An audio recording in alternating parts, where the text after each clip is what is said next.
নমস্কার বন্ধুরা, আমি অরিন্দম চলে আসলাম আজকে এই মুহূর্তে খুব বড় একটা আপার প্রাইমারি যে 14,439 জন শিক্ষক নিয়োগের কাউন্সেলিং চলছে তার একটা বিরাট একটা গুরুত্বপূর্ণ একটা আপডেট নিয়ে। আজকে হাইকোর্টে তাদের যে কেস ছিল 10% পার্শ্ব শিক্ষকদের জন্য ছাড় দেওয়া হবে, অর্থাৎ প্রায় 1400 সামথিং পদ, সেই 14,339 জনের মধ্যে থেকে পার্শ্ব শিক্ষক অর্থাৎ যারা প্যারা টিচার ছিল তাদের মধ্যে থেকে বেছে নেওয়া হবে।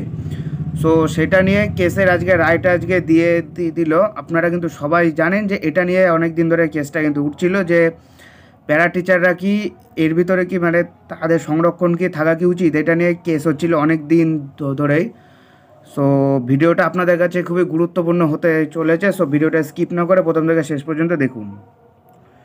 উচ্চ প্রাথমিকে পার্শ্ব শিক্ষকদের জন্যই 10% সংরক্ষণ, নিয়োগের স্থগিতাদেশ তুলল হাইকোর্ট। 2016 সালের নিয়োগ প্রক্রিয়ায় পার্শ্ব শিক্ষকদের জন্য 10% নিয়োগ সংরক্ষণের কথা জানায় এসএসসি। তারা জানায় 14,339 জন শূন্যপদের মধ্যে 1,433 পদে চাকরি পার্শ্ব শিক্ষকদের জন্য। স্পেশাল এডুকেটর সম্প্রদায়ক শিক্ষাবন্ধু এবং শিক্ষামিত্ররা পার্শ্ব শিক্ষকের সমতুল্য নয়, পার্শ্ব শিক্ষকদের জন্য অনুমোদিত সুযোগ সুবিধার দাবি করতে পারেন না, রায় দিয়ে জানালো কলকাতা হাইকোর্ট। গত শুক্রবার বিচারপতি মৌসুমী ভট্টাচার্যের রায়। স্কুল সার্ভিস কমিশন এর অনুযায়ী 2016 সালে নিয়োগ প্রক্রিয়ায় পার্শ্ব শিক্ষকদের জন্য 10% সংরক্ষণের কথা বলা হয়েছে। স্পেশাল এডুকেটর সম্প্রসারকরা সেই সুযোগ পাবেন না। আদালতের এই রায়ের ফলে আপাতত উচ্চ প্রাথমিকের নিয়োগে প্রতিযোগিতায় কিছুটা পিছিয়ে গেলেন তারা। বিকল্প হিসেবে ডিভিশন বেঞ্চে যাওয়ার প্রস্তুতি নিয়েছেন ওই অংশের প্রার্থীরা। 2016 সালে নিয়োগ প্রক্রিয়ায় পার্শ্ব শিক্ষকদের জন্য 10% নিয়োগ সংরক্ষণের কথা জানায় এসএসসি।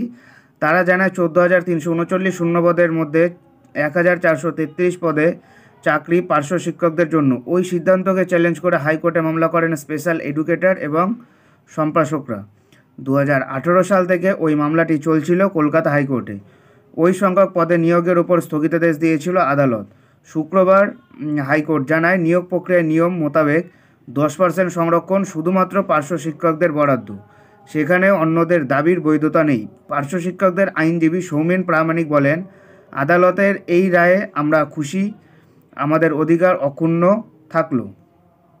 উচ্চ প্রাথমিকের 14,339 শূন্যপদে নিয়োগ এবং এর আগে একাধিক জটিলতা তৈরি হয়। এসএসসির নানা সিদ্ধান্তকে চ্যালেঞ্জ করে সুপ্রিম কোর্ট হাইকোর্টে মামলা দায়ের করা হয়।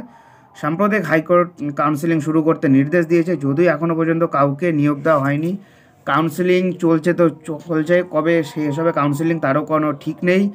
অলরেডি 10 বছর তাদের চাকরির বয়স প্রায় হতে চললো, এখনও পর্যন্ত নিয়োগের কোনো গল্প নেই। এখনও লোকে কাউন্সেলিং চলছে, কেস হচ্ছে, মানে কবে যে হবে ওটার কোনো ঠিক ঠিকানাই নেই এখনও পর্যন্ত, কবে তারা জয়েনিং লেটারটা হাতে পাবে। সো বন্ধুরা, এটাই হলো গিয়ে আজকেকার আপডেট। সো এরকম আপডেট আপনারা যদি কন্টিনিউয়াসলি পেতে চান আমাদের চ্যানেল নিউজার অরিন্দমকে সাবস্ক্রাইব করে আমাদের পাশে থাকবেন। নমস্কার বন্ধুরা, ভালো থাকবেন সবাই, দেখা হচ্ছে পরের ভিডিওতে। জয় হিন্দ, বন্দে মাতরম, ভারত মাতা কি জয়।